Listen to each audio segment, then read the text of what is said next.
That is because there's so much we don't understand about consciousness. Yeah. It's the one thing that tripped me up. Like, I was a full-on materialist when I was, like, 20 years old doing my philosophy and Mm, history degree.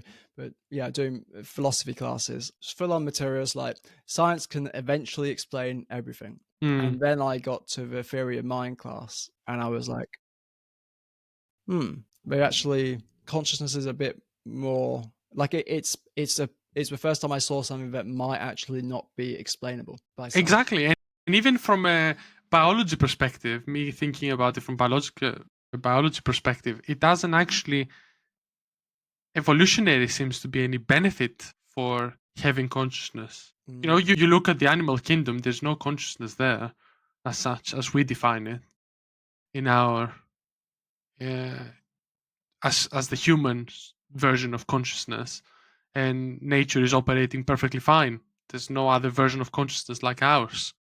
So even from an evolutionary perspective, it's not advantageous. If anything, having consciousness might mean you might kill yourself. So mm, it's actually a downside for evolutionary advancement and natural selection. mm. So you know, it's a very difficult question.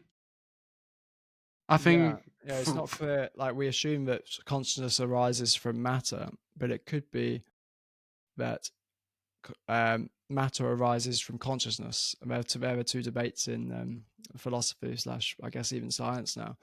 And yeah, it's not clear which one is necessarily the case. Because if you Mm, go into quantum physics, then it's far from clear. Like, yeah. because consciousness does seem to be having some sort of impact on, like, the double slit experiment.